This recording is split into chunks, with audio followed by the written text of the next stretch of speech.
Alrighty, greetings folks. So this video lesson is going to be called the Basic Chords Part 1. And in this video we're going to start going into the basic chords. We're going to get a sense for their respective flavors, uses, and contexts. And we're also going to get a sense for the key signature which corresponds to every chord. Okay, now 2 videos ago, in our last 2 videos, we did a video called Fingering the Basic Chords, which basically showed us the fingerings for all our basic chords. And then our last video showed us all the 3 basic strums for all the basic chords that we had learned, okay? Now in this next video, we're actually going to go in depth into each and every single chord, okay? And we're going to actually learn the context for each of the basic chords. And what we're going to start doing is we're going to start fitting these basic chords into what are called chord progressions, okay? And a chord progression is basically the progression from one chord to the next, like a C to the F to the G to the C. That's a chord progression, okay? And that's a very basic chord progression, right? Chords are like the beads on a necklace, and the string which those beads move through are the chord progressions, okay? The chords are the beads, and the chord progression is the string that they move through, right? Now, what we're going to do for each chord in this lesson is first I'm going to show you the chord, then we're going to learn the key signatures which this chord corresponds to. And then finally, I'm going to teach you guys the 1/5 country rhythm, which we had learned in our last video. The country chord, the 1/5 country shuffle progression, okay? And don't worry, you'll know what key signatures mean, and you'll know what all these other strange terms mean within the next couple of lessons.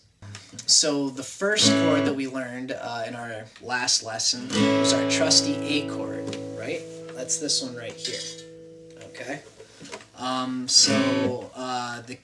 The A chord corresponds to the key of the key of D, the key of A, and the key of E, okay?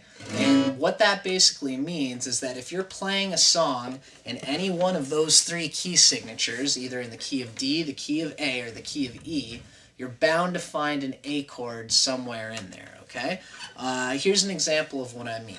In the Tom Petty song, Roll Another Joint, the song is in the key of E, okay? Elephant, the key of E.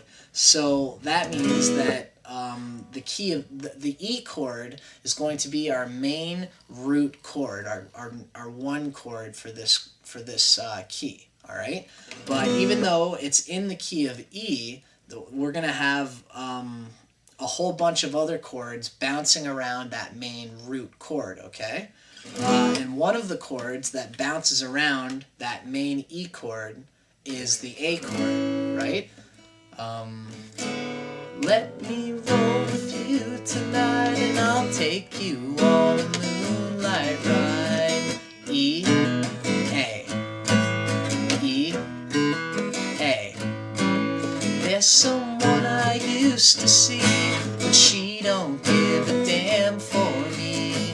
E, right? So you see how the beat always kind of lands on that main E chord because the song is in the key of E, okay?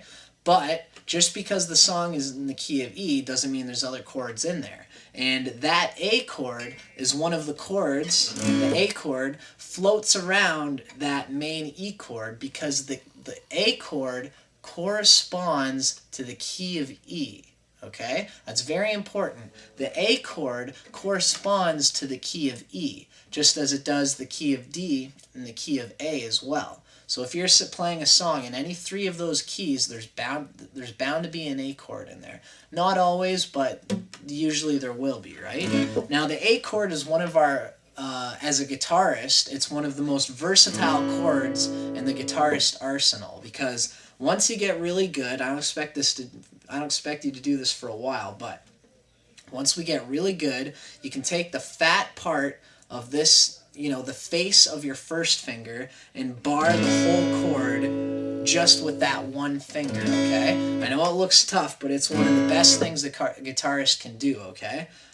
Because now, once you can do that, you can start playing with all the other sort of demi chords that are above the neck, while still always keeping that low A chord going. And here's an example of what I mean, okay? Oh, hold on.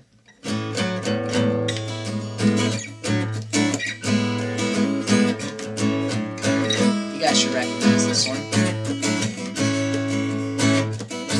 Oh yeah, they say that life goes on. Right, so that's that little riff. It does the same thing with the A by having the fat part, the face of the first finger, flattened on the whole second fret of all the strings on the A note. Okay, so here's another song that uses the same type of A chord to its advantage, right?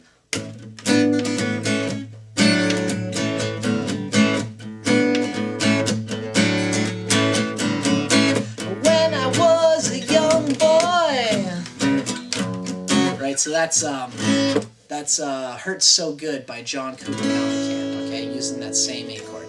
But anyway, for now, we'll just stick with our regular old A chord, okay?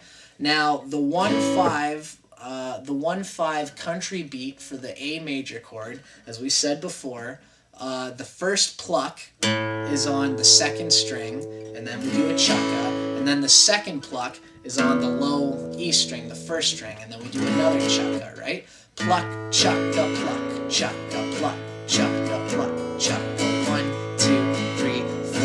1, 2, 3, 4. Right? So we should be able to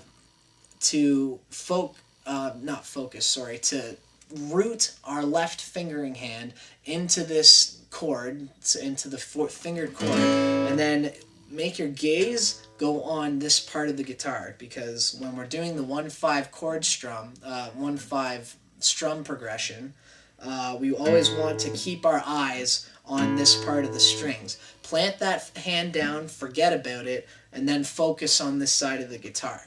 Pluck, chukka, pluck, chukka, pluck, chukka, pluck, chukka, pluck, chukka, pluck, chukka, pluck, chukka, pluck, chukka. Right?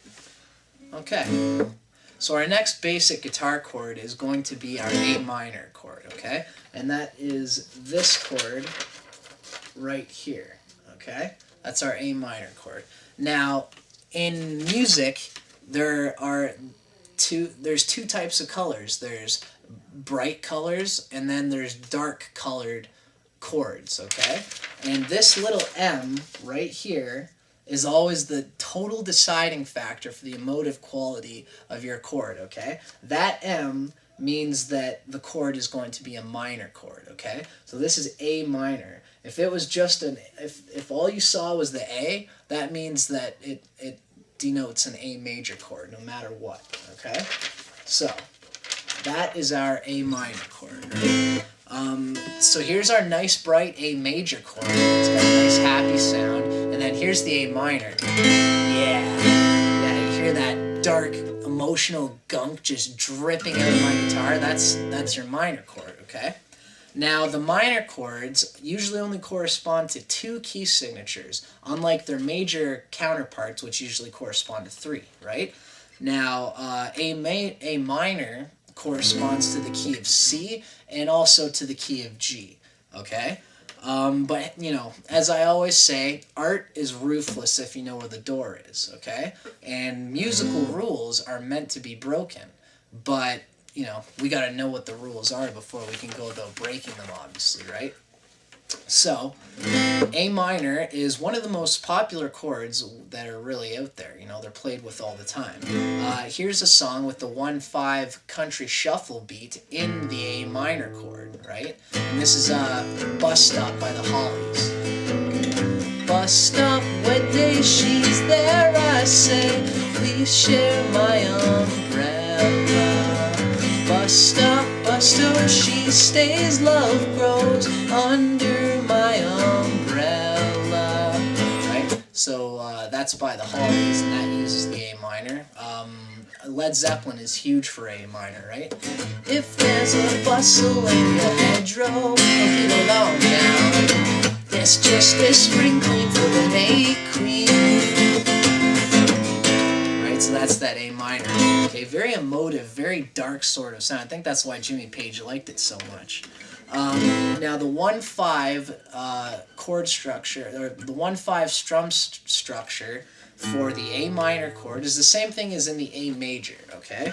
The first pluck is on the second A string, the second string, the A string, pluck, and then chukka, and then the second pluck is on the low E, the bottom E string.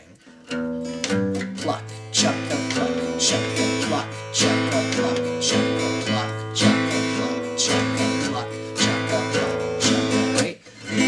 Okay, so before we continue, I would like to quickly make the point that songwriters will not usually put a major chord and a minor chord of the same root note in the same chord progression or the same song. Okay, they will sometimes, but the fact is that an A major and A minor usually will not go in the same song. Even though they share the same root note, they are worlds apart from each other, okay? Now remember how I said that A minor usually corresponds to the key of C, right? Well, the thing is that A minor has a C note in it, and so they blend well together, right? An A major chord has a C sharp in it. That C is changed into a C sharp. And when you play a C sharp in close proximity to a C note, they don't blend very well because C sharp and C are so close together that they clash, okay? And so that's why you'll rarely hear an A major chord go into a C chord, or anything in the key of C, you won't usually hear an A major chord. But to go from an A minor chord to a C chord, it's expected, you know? Their colors blend very well together because not only do they both have a C note in there, but they also both share an E note. And so the C and the A minor chord blend very well together. So our next chord up is our E major chord, okay? E major corresponds to the key of A, the key of E, and the key of B, which nobody ever really plays. So here's how it looks. Here's how it looks, and here's how it sounds. Okay? E major is usually the chord people will use for blues progressions, okay? Because it's a chord shape that is specifically well fitted for that style of music, okay? Here's an easy one for you by Eric Clapton. Before you accuse me, take a look at yourself. Before you accuse me, take a look at yourself. Right, so that's a blues. That's an example of a blues song in the key of E major. Okay, and so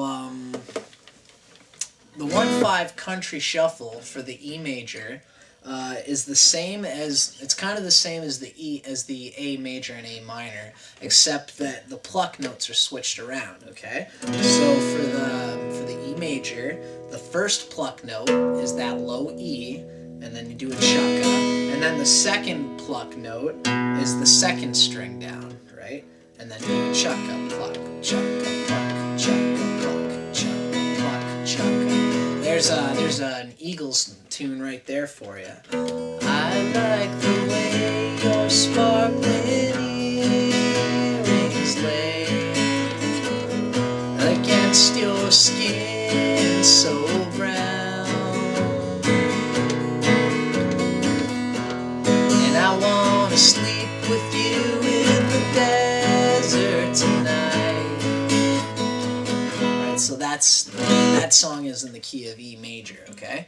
Now the E minor has the same strum for the country shuffle beat. The E minor has the same strum, chukka, chukka, chukka, chukka, chukka, and it's an even easier fingering because all you gotta do is take that pointing finger off the chord, okay? Now E minor corresponds to the key of G, okay? And it also goes well with the A minor chord. Just like E major and A major correspond together and they're played a lot, E minor often goes with the A minor, okay? Now here's a Bob Marley song that uses them both. It's in the key of G, okay? Oh, pirates, yes, they robbed I, sold I to the merchant ships. Minutes after they took I from the bottomless pits, but my hand was made strong by the hand of the Almighty. Right, so that song is in the key of G, and it's got your E minor chord in it, you know? That was Bob Marley. So now I'm going to start describing all of these chords in terms of their colors, okay? Because I find this gives a better description of them, and it gives a better emotional quality to their descriptions, okay? Now this is purely speculation and an opinion, you know? And I'd love to hear some commenters tell me, you know, whether you think my chord, what's the word I use? My color interpretations, whether you think they're on the mark or they're off the goof wagon, you know? Feel free not to, you know, don't hold any punches, because I'm really curious as to what you guys think of that. Now, E major as a chord, as a color, has sort of a southern, dusty, kind of desert-like beige quality to it, you know, like the Eagles, you know, that's what it reminds me of. And E minor is the same sort of thing, except darker, a lot heavier, you know, like colors of the harvest and autumn, you know. I don't know if maybe that's just because I always hear Neil Young playing the E minor chord, but, you know, I'll leave that up to interpretation. To catch up, I think that the A major has a sort of tinny, glimmering, golden, reddish quality, okay? A has a red, goldenish kind of quality to it, and A minor is like a dark red, burgundy, a dark blood red color, you know, like an undervibe of heavy wine and emotional, unsettled gunk, you know? That's the A minor. So the next chord we're going to learn is everybody's favorite chord, the G major, right? That sort of light, you know, sky blue chord that songwriters use so commonly. G major is like the village bicycle, and every songwriter has played with their pigtails at least once or twice in their songwriting career, no matter who they are, okay? From modern musicians to classical musicians. Let's look at Sugar Ray, right? Every morning there's a halo hanging from the corner of my girlfriend's four-post bed. Right? Led Zeppelin. Hey, hey, what can I do? I got a woman and she won't be true. Hey, hey, what can I say? I got a woman, wanna ball all day. Hey, hey, what can I do? Right, that's got the G chord in it. Oldies tune, this is the Monkees. You guys will be able to learn this one. I thought love was only true in fairy tales. Boom, boom, boom. Was meant for someone else, but not for me. La da da da, love was out to get me. La da da da. Right, so that also uses your G major chord in there as well. So, G major, the 1/5 country shuffle for the G major chord is the same. It starts off the same as the E major and the E minor, except that the G, you're gonna pluck the low E string first. Once you've got this chord hand nice and firm and steady, you're gonna hit the low E note first at the first pluck, and then do a chukka. And then you hit, you're going to skip that second string for the second chuck, and you're going to go to the third string. The third string is where you're going to get that second pluck, okay? Pluck the low E string, chukka, and then pluck the third string, the D string, and then chukka, pluck, chukka, pluck, chukka, pluck, chukka, pluck. I'm sure that there's a John Denver song or two in there, I'll bet, right? Country roads, take me home to the place I belong, West Virginia. Mountain mama, chuck chucka, take me home. Pluck chucka, pluck chucka, pluck chucka, pluck chucka, pluck chucka, pluck chucka. Right? There's an example of it right there. So that's your G major chord.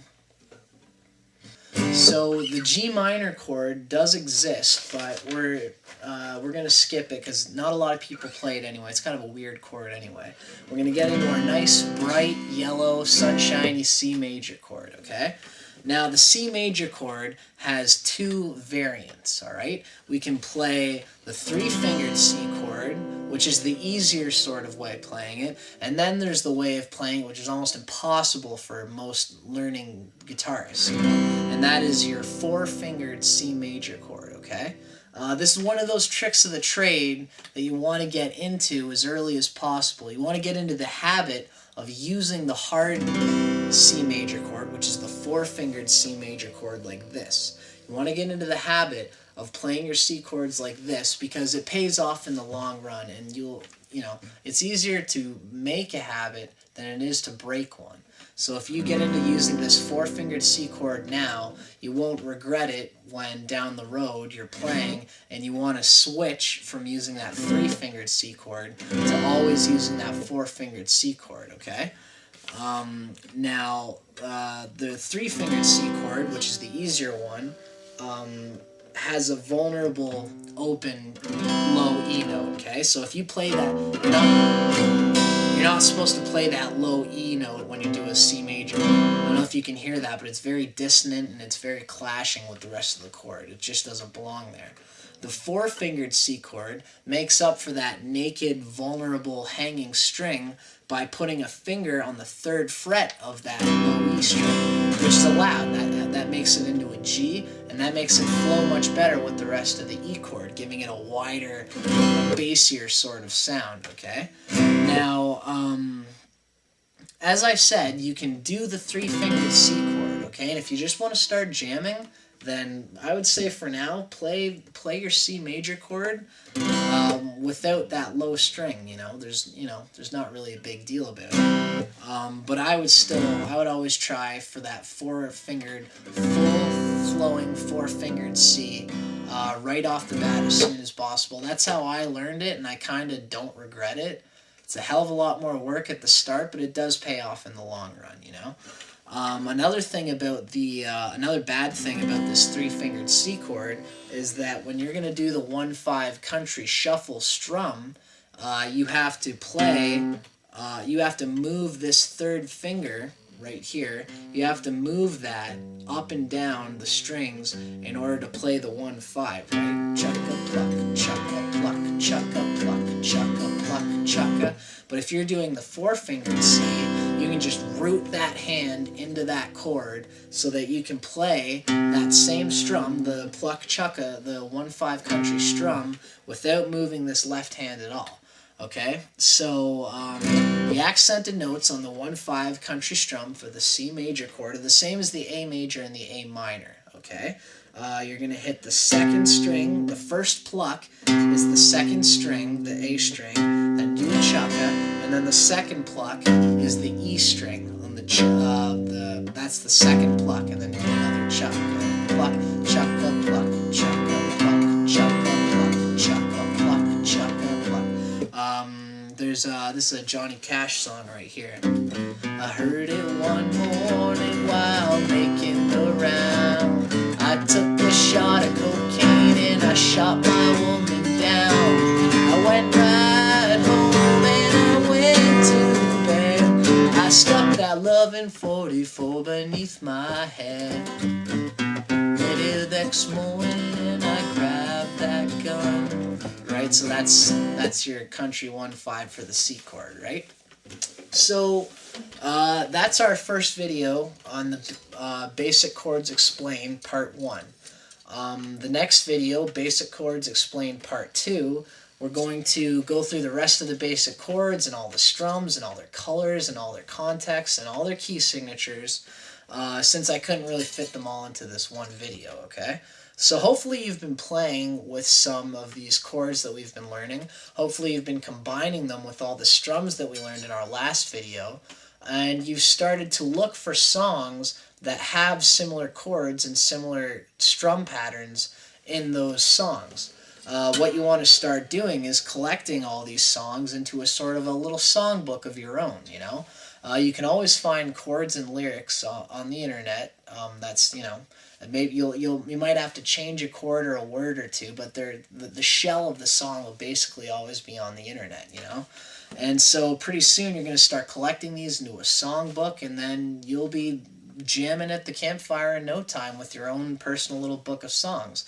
So play around for now, have some fun with it, and I guess, you know, you're halfway there basically, and you'll be playing some songs by the campfire in no time.